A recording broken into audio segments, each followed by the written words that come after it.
It's the mid-December installment of the JC and Morgan podcast. Hello, everybody, and welcome. Mike Morgan of ESPN, SEC Network, both of which have been in the news lately. We'll touch on that later on. JC Sherbert of the Big Spur, which has also been in the news, reporting feverishly the hiring of Shane Beamer, as well as 24/7 Sports, which is always on the cusp of news surrounding college football. Lots to get to today.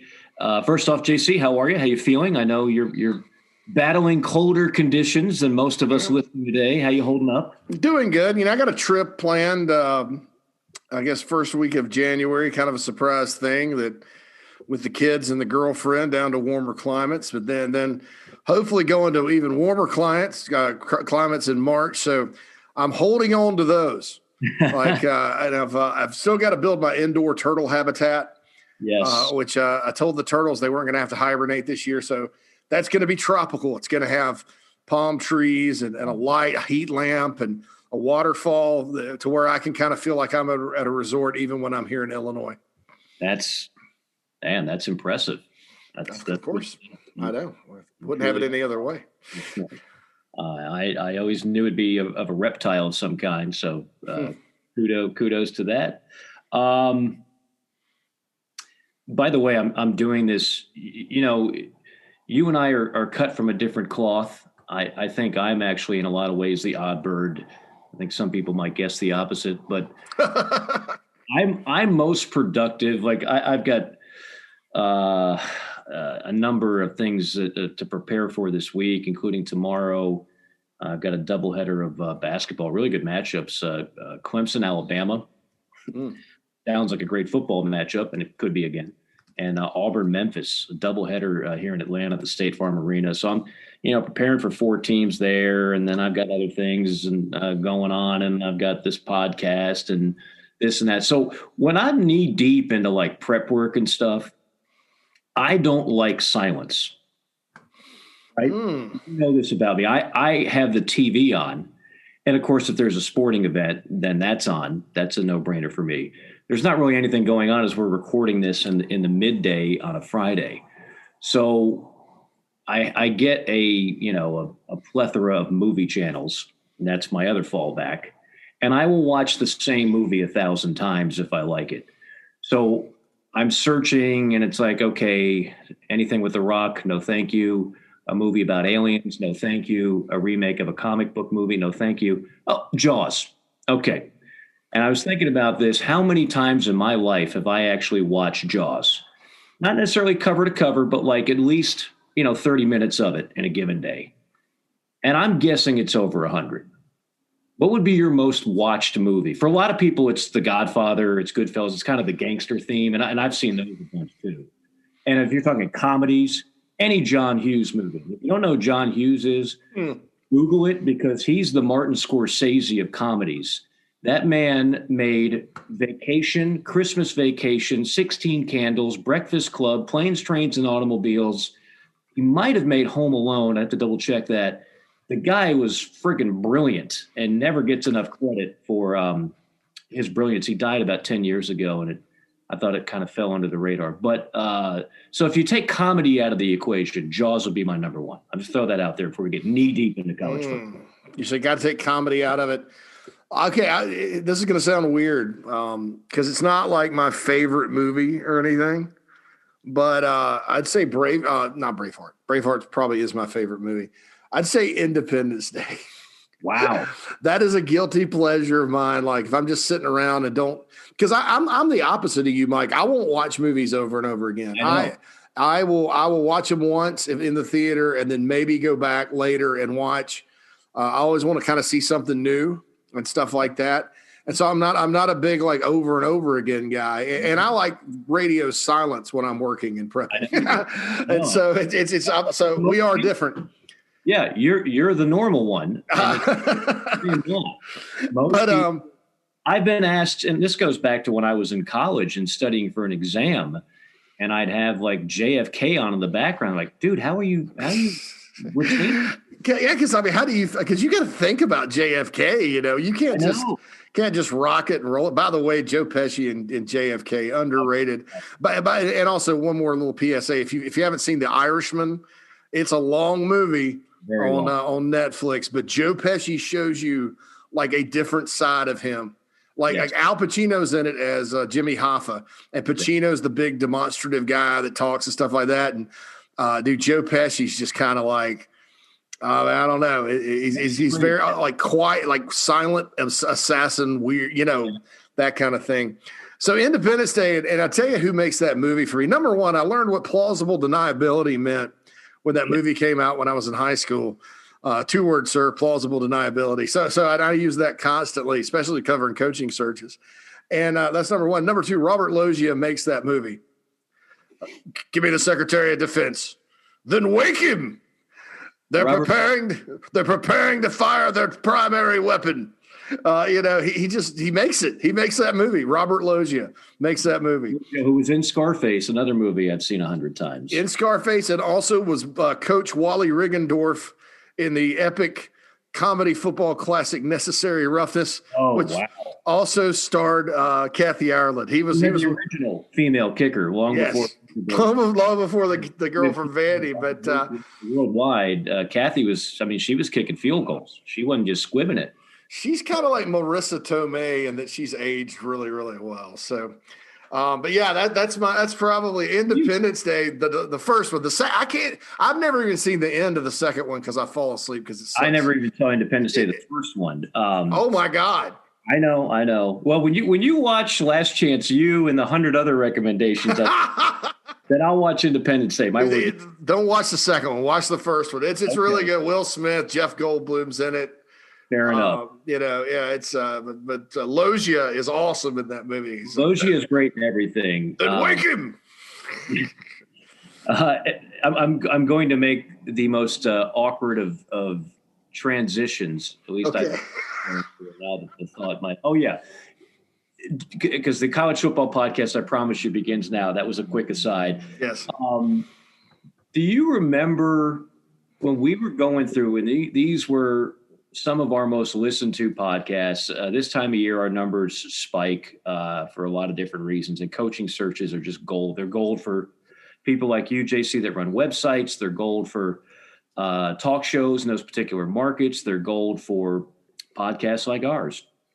And when Tennessee was doing all that, I made the analogy that people still kid me about and say they really enjoyed, which was, this is the time when Tennessee was convinced they were getting John Gruden, they were getting Chip Kelly. They just basically thought, a lot of their fans thought they were going to get whoever the heck they wanted. And I've talked about this as it pertains to a number of programs in the SEC and otherwise that think you just can't help but get out of your bubble, and you see the pretty buildings and the big money donors, and that you're in a great conference, and you just think, hell, we can get whoever the heck we want.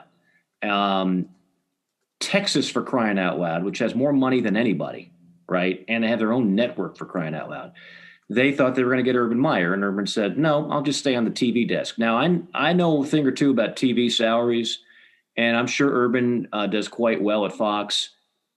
There's no way they pay him even close to what he would have made as the head coach at Texas. That just goes to show you, Urban decided it ain't worth the money. I'm staying right here. And Tennessee, 3 years ago when we were doing this, I said, and I can't remember what supermodel at the time, was it Brooklyn Decker? I don't even know who that swimsuit model is. It changes every 6 months. And I said, stop going after Brooklyn Decker and go after Marissa Tomei. Because there's nothing wrong with Marissa Tomei. She's a beautiful, smart, accomplished actress. But she's not the flavor of the month, so to speak, because that changed. It changes. She doesn't have as many Instagram followers as some beach model right now who's 23 and posing in Rio. But I just remember that, and I don't know where I pulled that from, but it's still true today. Just change the names. Actually, we could stay with Marissa Tomei because Marissa Tomei is ageless. I mean, Marissa Tomei is always going to be a fine commodity, but maybe that's not the first person that you think of when you're purchasing your swimsuit calendar or what have you. And I think a lot of fan bases, when they're thinking about who their next coach should be, they want the hot model at the time, when really who they should be going for is the more accomplished and solid, salt of the earth actress like Marissa Tomei. So anyway, I just thought of that as well. Let me get to a couple things. Actually, you know what I'm going to do, JC? If you'll indulge me, because this is going to be shorter than normal, and we don't have like a script. We never do, but we don't even have a format today. I am just going to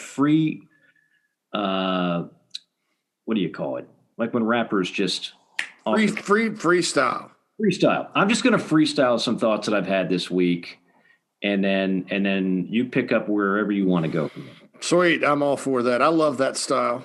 Best podcaster. I don't even need a beatbox to do this. Yeah. All right, so we're heading down the home stretch. Of course, we've got one more week of quote unquote regular games, and then conference championship games, and then we're gonna. Some would say we're limping. I would say this has been a remarkable success for everybody out there that's taken part. Kudos to Greg Sankey, John Swofford, Bob Bowlesby, and their three conferences. I don't need to say anything more about the leadership of the other two. But bottom line is we all got here somehow, some way. And, the Pat Forties and the other people of the world that told you what a terrible idea it was and how wrong it was to play football, they can now switch their next storyline to what a travesty it is that the basketball players are playing games during the holidays. I guess we're supposed to send them home and have them get COVID on their own and have no structure or anything in their life. Nate Oates, by the way, nailed that. If you haven't seen the Alabama basketball coach on his comments regarding that, YouTube it, Twitter it, whatever, he is so spot on. Anyway, we're down the home stretch. 2020 to me, and I'm not saying this in a negative way, is truly more about what happened off the field than on, because it's going to be a predictable Final Four again. But you think of all the stories this year, these supersede anything that happened on the field. Like when I think of 2020 in a vacuum, and I'm like, okay, JC, what was your favorite game? What was your favorite moment? What was the signature play? I struggle to do that right now. But here's what I remember. Here's top of the mind awareness about 2020 football. The debacle that was Kevin Warren's handling of the Big Ten, to the Pac-12's growing irrelevance, to the ACC adding Notre Dame in a shrewd move, to FSU seemingly ducking Clemson, to the ACC canceling games that didn't need to be canceled, to BYU and Coastal Carolina having a bumble date-like game on the fly, to Texas thinking they can get Urban Meyer because we're Texas, to coaches getting fired even in the middle of a pandemic. And those are the things that stick out to me. We're not hearing so much of, I think so-and-so should be number 4 instead number 5 in the playoff rankings, or we need to do something about that targeting penalty, guys. It's less about that this year. It's more about the stories. And that's okay, because at the end of the day, sports are a lot like a soap opera anyway. It's the male version of a soap opera. And we've gotten that in spades this year. My thought on the playoffs, since we need to talk about it, it's just more proof that the quality of your brand matters. Ohio State is a brand, Indiana is not. Ohio State is a brand, Cincinnati is not.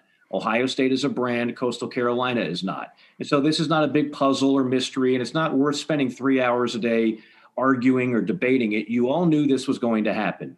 You all knew somehow, some way, once the Big Ten decided to play football, and Ohio State was a big reason why that happened, with the pressure that they put on Kevin Warren's office and the school presidents in that league, that unless Ohio State had some debacle of a loss that no one saw coming, they were going to get just enough games to get in. And you could change the rules on the fly. That is the signature of 2020. They did. They're going to get in. Notre Dame is going to get in.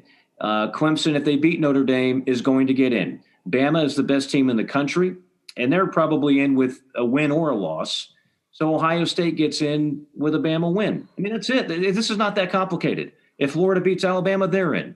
All due respect to Cincinnati, to Coastal Carolina, to Indiana, to Texas A&M, it's just not happening. It's not happening. There's not a lot of suspense in any of this, but there really hasn't been in college football for quite some time. So the more things change, the more they stay the same. I thought about this in terms of the SEC, JC.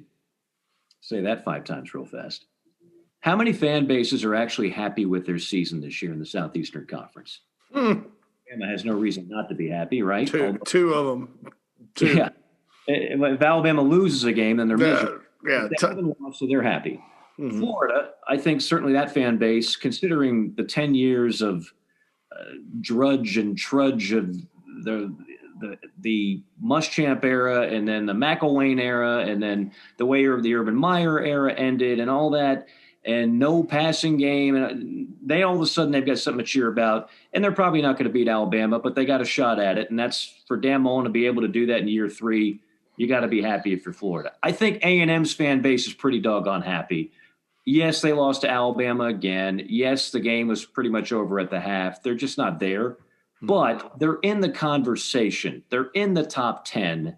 And you can't rip Jimbo Fisher now. I don't care if it's $75 million or $100 million. He's getting results. And they're relevant again. They're not just good. They're pretty doggone good. They're just not great. I would say Mizzou's fan base should be happy. Eli Drinkwitz, if they somehow beat Georgia, you can pretty much give him the Coach of the Year trophy now. He might win it anyway. But the Missouri fan base ought to be happy. And then I'll add one more. So this would be, 5? I think the Ole Miss fan base is pretty happy. It's not a great year, but they're fun to watch. Lane has injected some adrenaline and enthusiasm into that program that had been lacking. They had an upset or two. They gave Alabama a run. So, yeah, I think that fan base is pretty happy. And I think if you're Arkansas, you're not ecstatic about a 3-win season, which is what you're looking at, but you're content with the fact that it feels like it's better than the absolute quagmire that you've been in. So I'd say 5 fan bases are happy. 1 is content. And then everybody else is like borderline miserable to mad to upset to want their coach fired to got their coach fired. That's the way I see it. We'll talk about Beamer at South Carolina. We'll talk about what Vandy's looking at doing. We'll talk about Auburn and the Gus Malzahn year off saga that it is. We'll talk about Tennessee. And then we could do a whole segment on LSU and what has happened to that program. And if that's just a 1-year bump in the road or is there more serious problems there? That is my version of gangster rap right there. Relax. Ride with Founders. When you refinance your new or used vehicle from another financial institution, Founders will beat your existing rate by 1% to a minimum of 1.99% for autos and 4.99% for RVs, or purchase a new or used vehicle and Founders will deposit $100 into your Loyalty Select account. Lower your rate or cash in the bank. Get started on your refi or buy today at foundersfcu.com/refi or buy. Membership qualification required. Terms and conditions apply. Founders Federal Credit Union is federally insured by NCUA. Hey folks, mortgage rates have dipped to their lowest levels in recent history, and with home values up in many areas, now may be the perfect time to refinance your home. Whether you're looking to lower your monthly payments, free up cash for home improvements, or just pay off your home faster, a quick call to the one and only Stuart Wingo of Ameris Bank could save you money. If you're looking for competitive rates and exceptional service, call Stuart Wingo, 803-319-1777. That's 803-319-1777. You will save money just like I have so many times over the years. You can also visit him, amerisbank.com/Stuart Wingo. Stuart Wingo, the man with the plan for all your mortgage needs. Without any curse words. Well, yeah, and look, man, I'll start with the SEC first. I think Arkansas people have to be happy. Obviously, the last 3 weeks have not gone well, but they're one of the only teams to slow down Ole Miss this year. They beat Tennessee, which is always a big thing for Arkansas. They were the victims of 2 bad calls against Auburn and LSU that screwed them royally. And I'm just going to start saying it when these teams get screwed. I'm just going to start saying they got screwed by the refs. There's no other way around it. And they did. So you could be 5-4 right now. And really, that Missouri game was so up and down, it was really going to be who had the ball last. So you could really be looking at 6-3 if you're the Pit Boss and the Razorbacks this year. So I think they're pretty happy. And here's another thing about it. Everybody's going to a bowl this year in the SEC, except LSU, who took themselves out of contention, and Vanderbilt, which will probably be winless. Everybody else is getting in. So Arkansas, even though, you look at the record, it's going to probably be 3-7. There's a lot of, Arkansas, had it been the normal year, maybe could have been, 3-5 in the league, but 7-5 overall going to the Liberty Bowl or whatever. And so with an all-conference schedule, and I talked about this at the beginning of the year, Mike, there's going to be some schools that look at their record and go, that's ugly and unacceptable, when they've really had pretty good years. Like Auburn, to me, has had a really good year. 5 SEC wins. They had the loss to South Carolina. They got upset there. But I think they've had a good year. If they had their normal cupcakes they play, and they usually play 4 of them, they'd have 8 or 9 wins. Don't say Mr. Gus Malzahn. That got him in a lot of trouble. Yeah. Well, when you lose to Georgia and you lose to Bama there, it's never going to be good. But, I think if there's disappointment, obviously South Carolina was a disappointment. Tennessee, I think Kentucky people thought they'd be better. Georgia, obviously losing 2 games. I think they're at the point where if they lose more than 1, they're concerned. LSU is a disaster. Mississippi State, after starting so promising, of the new coaches, if you'd have told me Mike Leach was going to be the worst in his first year out of all of them, and Eli Drinkwitz would have been the best, I'd have said you were crazy. But I also look at Missouri and look at how they play, Mike. And they're really good on defense, and they're sneaky good on offense. Like they have this defensive philosophy where if you're not good at throwing the ball, you're going to have problems moving it against them, because they're going to stack the box and make you throw it. And that works against a lot of teams. And then, on offense, I think, that they've got a good quarterback and they're able to kind of play ball control a little bit when they need to and then crank it up when they need to. If they beat Georgia, which is not out of the question, they're one of the hottest teams. Maybe we were all a year off when we said this is Missouri's year last year. You know what I'll say about Missouri, just to add to your point, and I don't think they beat Georgia. I had Missouri twice. I was supposed to have them against Arkansas before that game got postponed. That just turned out to be one of the games of the year. Thank you, COVID. When I had them against South Carolina, when I watched them on tape against when they played bad teams or mediocre teams, their coaching prevailed. When they played a team like Florida, they were just outmanned, and Florida just knocked them in the dirt. But that's good coaching. Like good coaching is not taking a team that's inferior at 85% of the positions and winning anyway. It would be great coaching, but that doesn't happen very much in college football. It happens a little bit more in college basketball. In college football, what makes a good coach for a guy like Eli Drinkwitz, and for most of the coaches out there that don't have elite talent and have to win anyway, is that you beat the teams that you're supposed to beat, and you win the games that the talent is fairly even. And that's where I think Eli Drinkwitz has a chance to be a really good coach, because they're never going to have elite talent at Missouri. But he's going to be able to beat the lesser teams in the SEC. And if you give the other guys equal talent, you give Eli Drinkwitz equal talent, I think Eli is going to win more often than not. I think he's a really good coach. Well, and the different ways they win, too. I mean, you look at the shootouts against Arkansas and LSU, and then you have a game like against Kentucky where it was ball control and they had it for 44 minutes. That South Carolina game you had certainly in the second half. Missouri didn't score, and the game was 17-10. And teams that can win different ways when you don't have a talent advantage, I think there's something to be said for that. Now we'll see what happens to old Mizzou going forward, but certainly the Drinkwitz era is off to a great start. Lane Kiffin's off to a great start, I think, at Ole Miss. I think Pittman, by all accounts, is too, and then.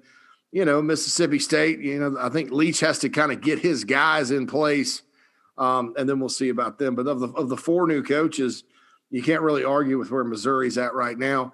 You mentioned them changing the rules for Ohio State and brand and all that. And look, Mike, I'm with you, and I agree it's just a fact of life in college football. Brand matters. and optics matter and perception matters. I mean, if you think about the things in college football, how do we determine a champion? Well, we have a playoff, but that playoff is selected by a committee that uses eyeball test and stuff like that. So brand matters in that. We saw that the first year. If you're telling me Texas and Oklahoma would have tied for the Big 12 title, and one of those teams at least would have not have gotten in that year, I have another thing coming. You have another thing coming. Instead, it was TCU and Baylor. Both got left out for Ohio State. Ohio State ended up winning it, by the way.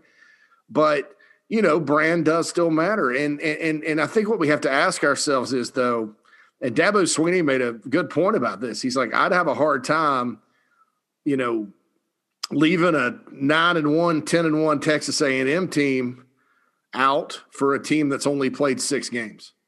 And their toughest game is Northwestern, which, no offense to Northwestern, but that's going to be Ohio State's toughest game. Now, on a neutral field, do I think Ohio State would beat Texas A&M? Probably like a drum. I tend to think, Mike, since we're thinking outside of the box this year anyway, and there's no rule against it, take one of these bowl games, since the SEC is only going to they you're going to have 12 teams to fill 14 spots with the SEC, or you can do it at a neutral site. Maybe have a play-in game. To me, having all your games, a lot of your games canceled, and then going and beating Northwestern, which is a good football team, but that's it in the Big Ten title game, and anointing a champion, and then letting that really rested, really talented team play in the playoffs against, I'm not saying Clemson's gone through the juggernaut or anything, but, they will have played Notre Dame twice and played an all ACC schedule with the exception of one game. And we'll have played 11 games or so. I mean, I just don't know how that's ultimately fair when you sit down and look at it. Now, the other question is, does fair matter, or are we just trying to get through this and make it, when people look back on the record books, make it somewhat of something that makes sense? I don't know. I don't know what the question is, but the playoff to me,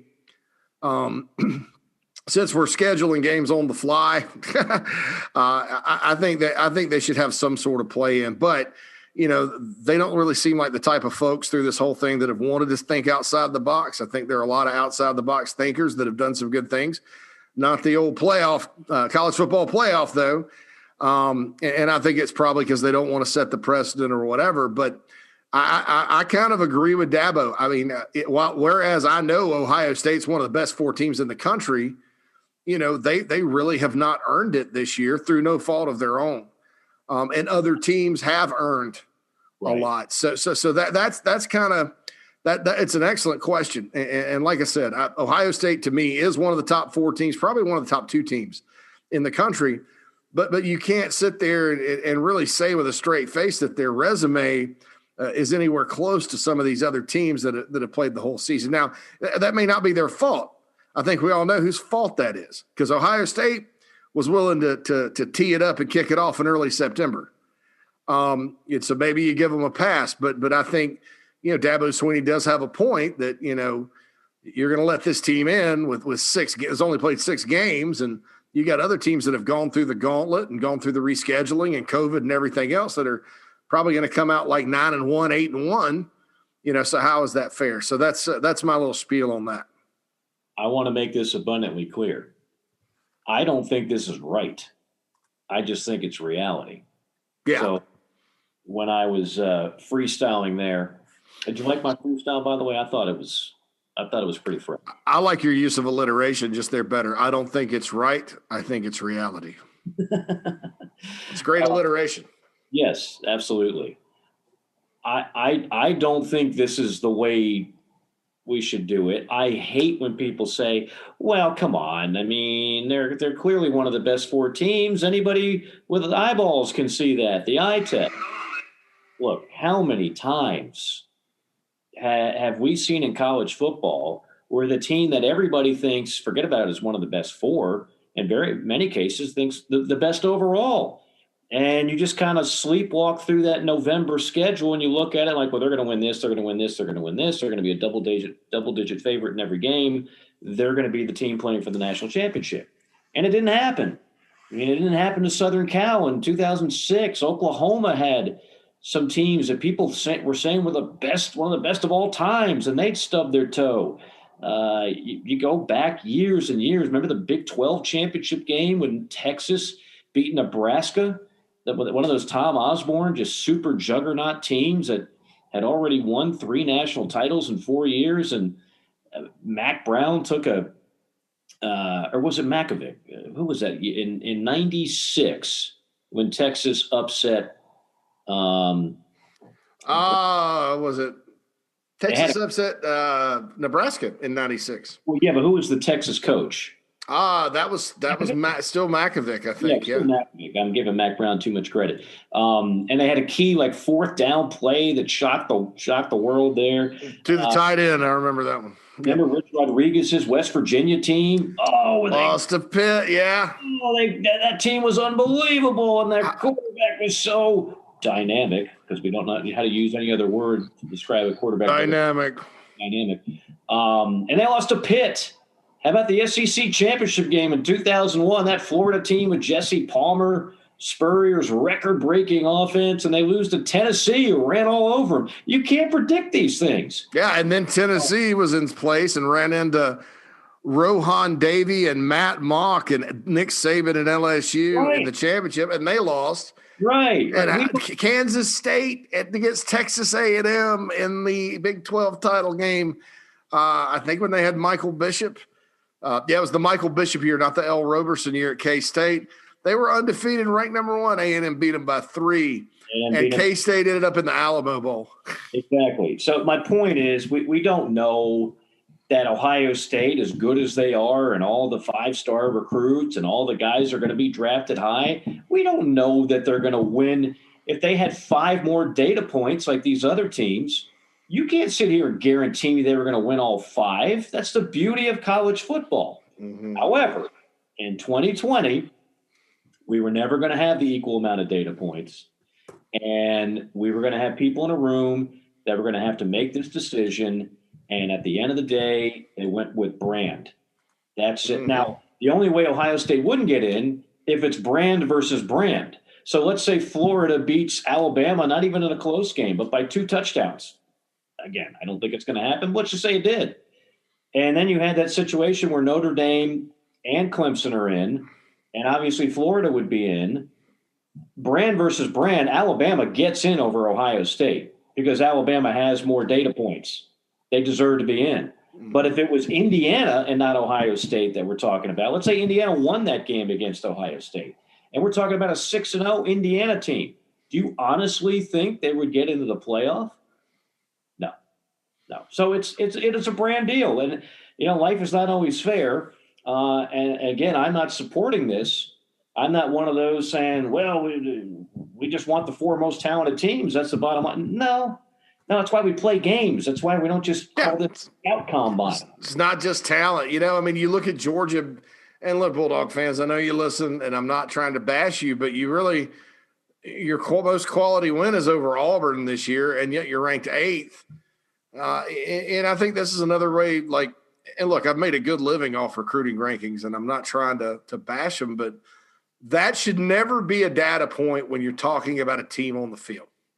That we should never sit there and take the word 5-star and 4-star should never come out of anybody's mouth once you start evaluating football teams, because it's different. I mean, that's an individual talent rating based on upside, which means – if you're a 5-star, the expectation is by the time you're a junior or a senior, you're one of the best players in the country. Not right away. It's not like basketball, where you have a Fab 5. And I think people have forgotten about that. So people want to know why is Indiana so good this year? Because they have better players. Okay? They don't have better talent, like talent equals potential and all that, but their players are better than everybody else's players. Because their players are together, their players have developed, their players are fast, they can hit, they play within the system, and it'd be one thing if it was just like a great quarterback at Indiana going up and down the field, but he's hurt. And they beat Wisconsin 14-6. They're stopping people, with their athletes that they have. And I think that's one of the problems and you can't avoid it. You can't avoid the the star ratings and the hype with the recruiting and all that. You can't avoid it. Believe me, I'm not against it. But I think the people that make the decisions in college football, which is the playoff committee and the rankings people and the media, they need a reality check with all this because, it's not supposed to be about brand or star ratings. And brand influences star ratings, in case you guys haven't noticed, okay?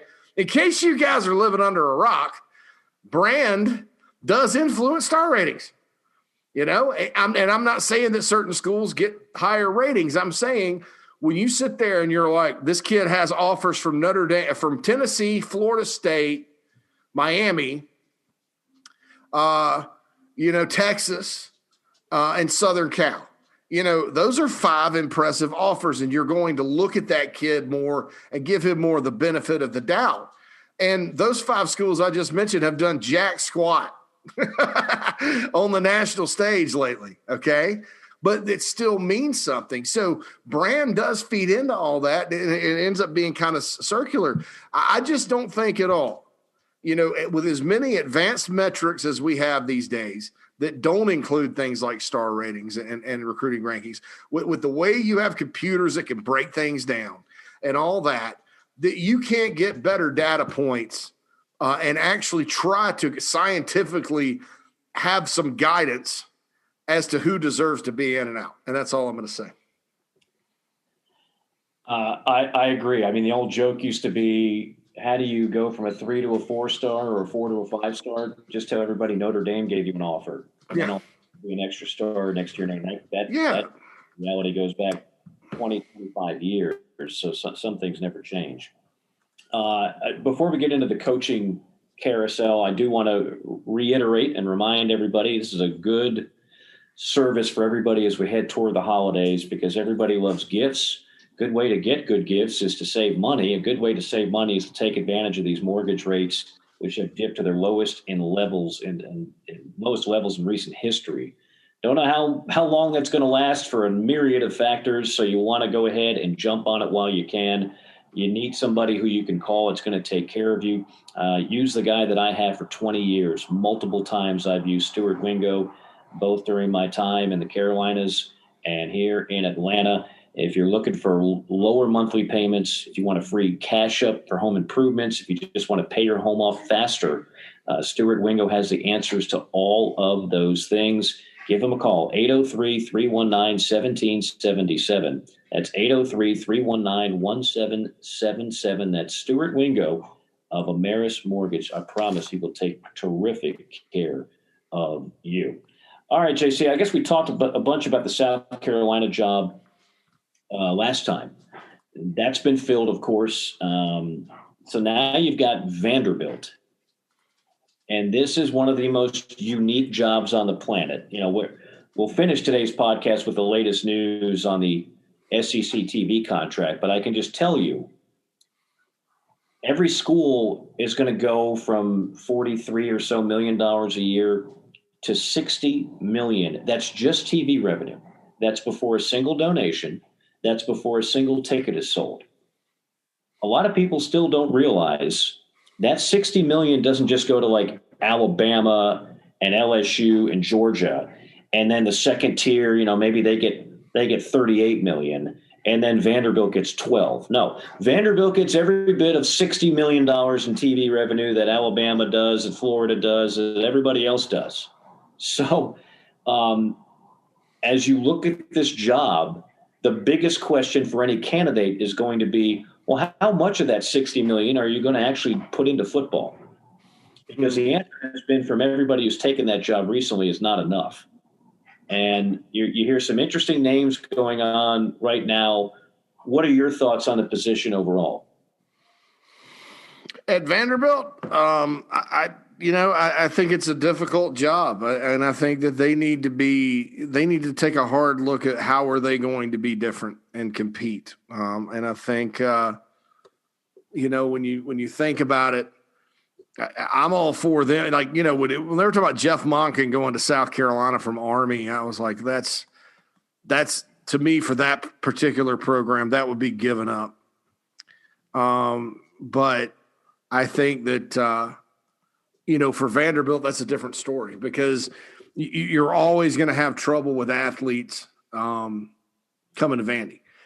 James Franklin did a great job at Vandy because James Franklin was the beneficiary of good recruiting on his own to get some good young players in there because he's so dynamic. And then that Bobby Johnson staff behind him, they were there about 8-9 years, and they developed enough relationships to where they had good talent in place. And then I think the thought was, well, we're going to go be Stanford now, so let's get Derek Mason. And then it was a disaster outside of beating Tennessee, which obviously, they have to be happy about. I think you got to be different. Will Healy, that's a hell of a hire if you hire him because you're hiring one of the up-and-comers maybe about 2 years before everybody wants him. He won at Austin Peay, so there's no reason why he can't be successful at Vandy. But if you're Will Healy, do you take that job? Because, even really good coaches don't win there. And if you're Vandy, what is he going to do that's different than what everybody else has been trying to do there? Is he going to be able to recruit better? I mean, what's the plan? So I would go different. I would go with the guy from Coastal, Jamie Chadwell, is different on offense, or I would just go straight triple option. I mean, I don't think it was great for a program like Georgia Tech that when the guy leaves, you're going to have no talent. But I don't know that any coach is leaving Vanderbilt with great talent anyway. So that's my deal with that. Will Healy is intriguing to me. Like you said, it might not be intriguing to him. But I actually had a game where Austin Peay was playing somebody in the SEC. It might have been Arkansas. And we all knew they were going to be a sacrificial lamb of sorts. And I didn't know anything about the man. I didn't know. When that name showed up on the sheet, I was like, okay, we're going to talk to this guy for an hour. But I really don't know if he's going to have anything interesting to say. And he blew me away in 10 minutes. And if you don't know the story about him at Austin Peay, you can Google it. He did an amazing job there. And then he parlayed that into where he is now in Charlotte. And I think a lot of people – I liken him – I know he's not getting the same type of light, but I liken him to Mr. Row the Boat over there in Minnesota. Yeah. In terms of just an infectious personality and enthusiasm and a guy that can put a program on the map in a short amount of time. That's Will Healy to me. Yeah, and then the question is, can you do it at Vandy? If this were any other job in the SEC, South Carolina, Missouri, Kentucky, Ole Miss, even a bigger job like Tennessee, I'd be all over it. I just at Vanderbilt, it's a special kind of different. Austin Peay is Austin Peay was just a school that hadn't won a whole lot, but at Vanderbilt you have challenges, and then who you're competing against every single week is a challenge in and of itself. So that's my take on that. But hey, if they can hire Will Healy, more power to him. But I just don't know that that's going to be the answer to their prayers.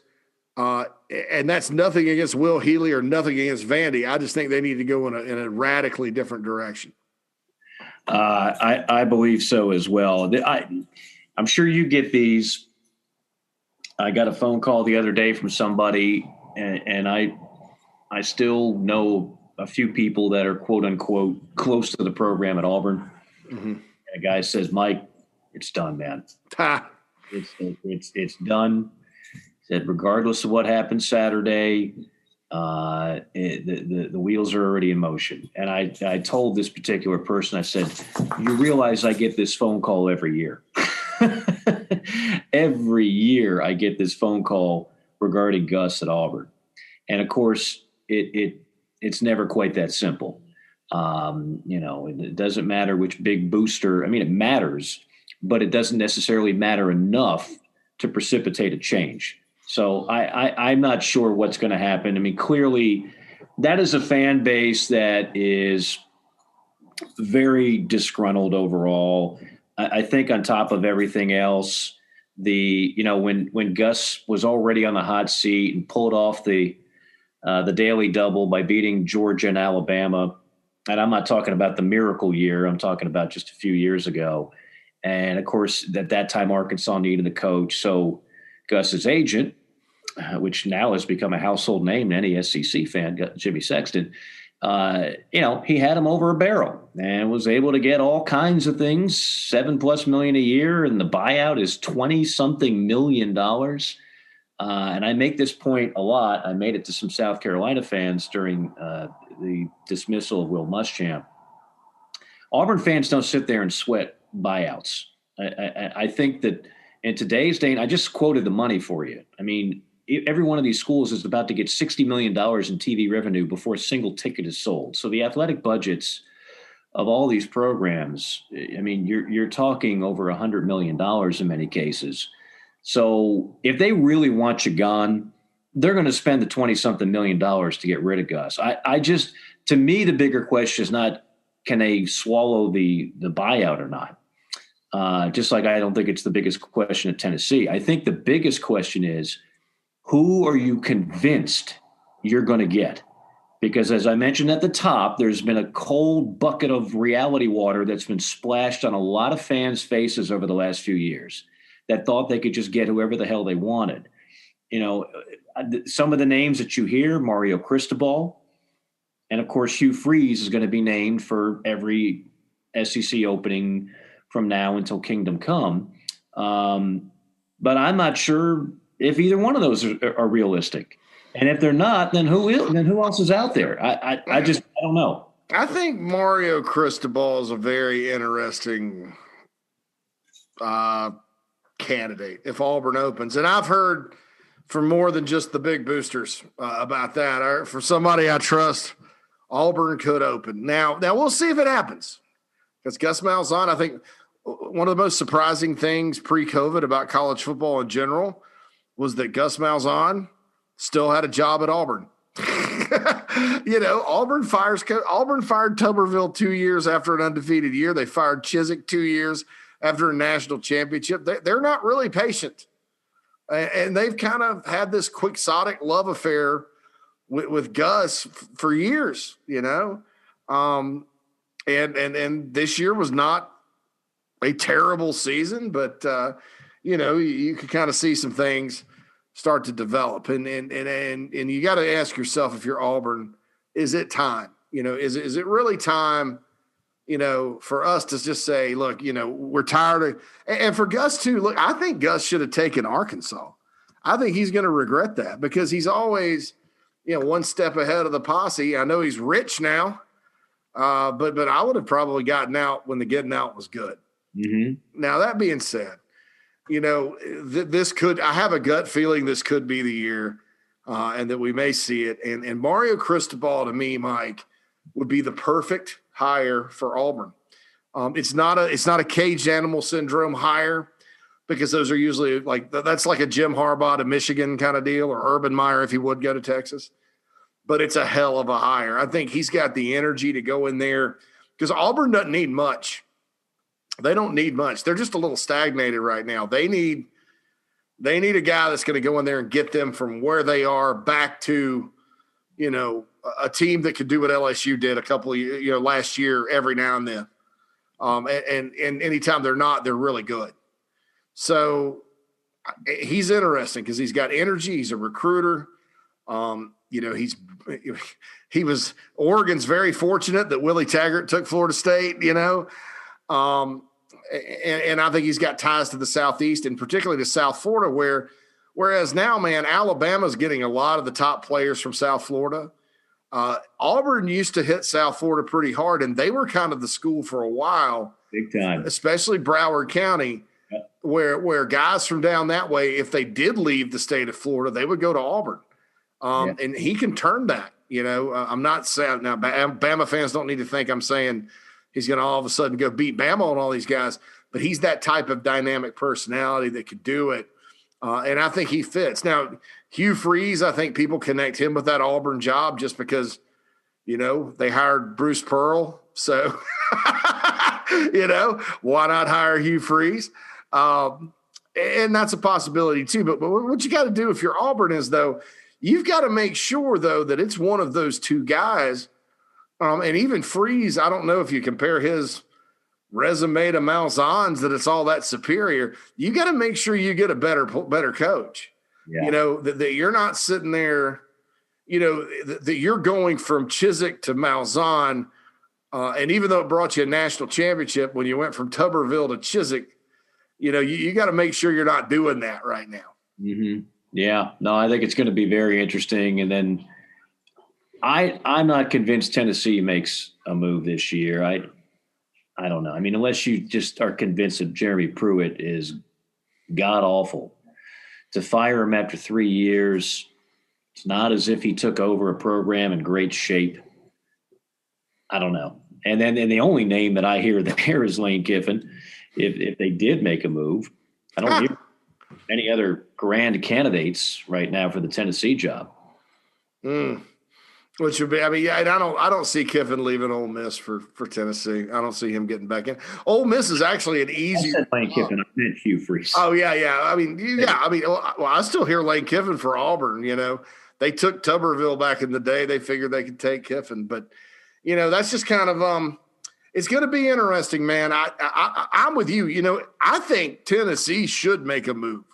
Yeah. And if I'm Auburn, unless I know I'm getting Mario Cristobal specifically, I'm not making a move. I'm just not doing it right now because, you know, next year you're going to have another group of coaches. Some of these younger guys are going to be, you know, another year into a lower program. There may be a no-brainer out there you're not thinking of now.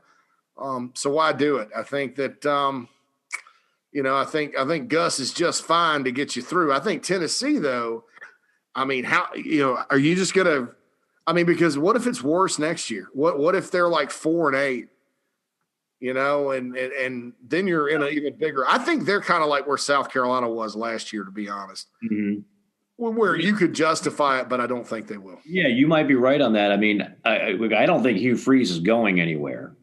So if you wanted to give Jeremy one more year to try to prove something, last I checked, and you know more about this than me, I mean, they did make some waves in recruiting in the last 12 months. So it's not as if everything has been on the decline in Knoxville.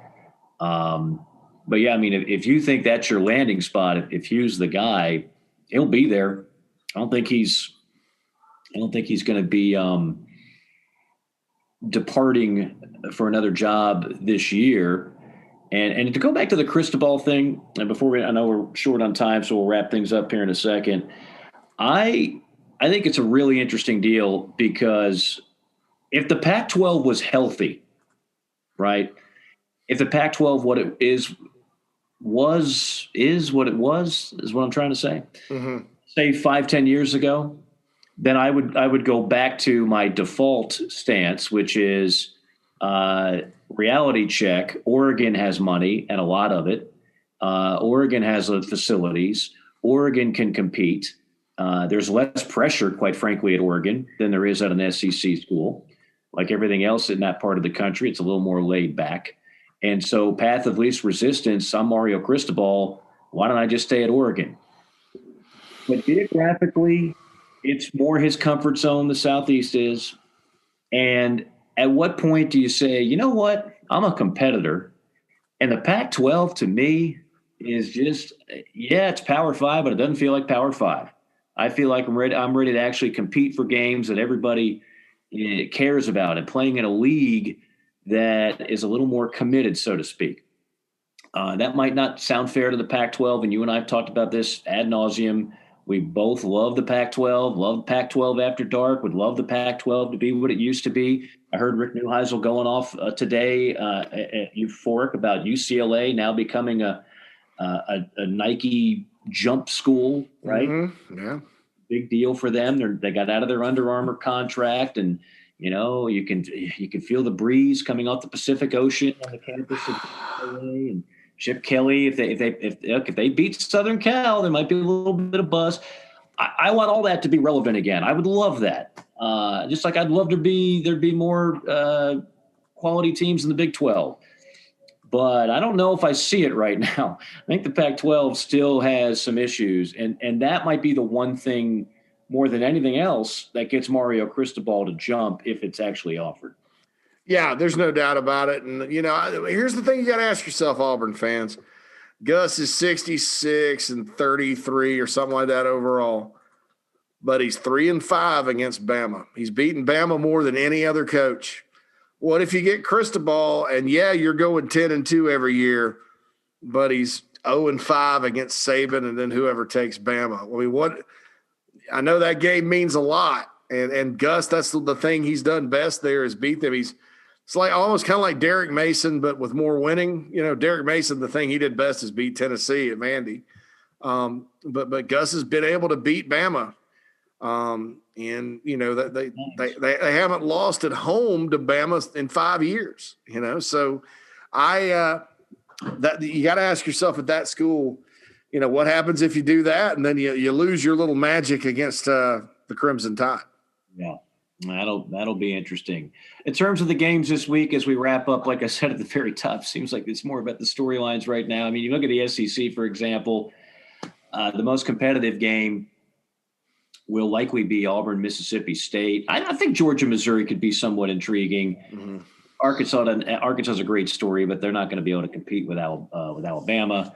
And then Florida, LSU, if this was actually any other year, that would be an enticing game. But LSU is ready for the season to end in the worst way possible. Oh, Tigers, I need a vacation. To what a disaster this has been this year in Baton Rouge. And I really wonder what the repercussions are going to be after this year, quite frankly. That's a story for time in another podcast. JC, some final thoughts before we bid farewell. Before people start getting on my boy, Coach O, I just want to remind everybody that Will Wade is still coaching basketball at Louisiana State University. That's all I got to say. Okay. That's the most amazing thing. You talk about amazing things. Gus Malzahn's not fired, and Will Wade is still coaching at LSU. But Will Wade's players seem to like him. Yeah, I know. That's a difference. That might be the difference in those two scenarios. Yeah, no doubt. So. They went from loving O to not necessarily liking O in a real short amount of time, and there's a lot that went into that. And again, that transcends just the sports world, and that's a whole other conversation for a whole other time. JC, for our next conversation, for those that are maybe just discovering this podcast as we continue to grow by the thousands each and every year, what are the best ways to indulge, download, and ingest this particular podcast? Okay, so I got some new things today. I go to the Apple Pods, which is basically Apple Podcast, which is iTunes. We're also on Google Play. We're also on the Stitcher app, Spotify, iHeart Radio, wherever you want to do it. If you go there, don't forget to leave us a 5-star rating because we will really appreciate that. And then got something new. If you have a question for the JC and Morgan podcast mailbag, please email us to jcandmorgan@gmail.com. The and is spelled out, jcandmorgan@gmail.com. And you can rock and roll. Also follow us on Twitter @JCandMorgan. I think that's how you get us. Tweet at us @JCandMorgan or send us that email, jcandmorgan@gmail.com. This is one of the few emails I'll actually enjoy opening. Yes. We'll have lots of fun with the mailbag, a good way to interact with everybody. Don't know if we'll get to every question every single week because sometimes they get long and all that, but we'll at least try to answer one or two every week of the best questions. If you want to ask about Robert Loggia, I'll answer that one for sure. Fair enough. All right. I'm going to jump on a conference call. You've got a weekend somewhat free, so good for you as it turns out. Hopefully you'll get a chance to enjoy some games up there in Chi-Town. And I don't want to ruin it for you, but they're at the part where they're about to get on the boat and try and kill the shark. And I don't know if the shark's going to win this one. Well, Quint might have a different opinion, but in the final analysis, the other two guys, I I think they're going to take care of the shark. So, okay. Sweet. Glad. Spoiler alert. That's what happens. But somehow another great white makes a comeback in Jaws 2, Jaws 3, Jaws 4, Jaws 5. It's a vicious cycle of big sharks that are hungry for human flesh. For J.C. Sherbert, Mike Morgan saying so long. We'll see you next time.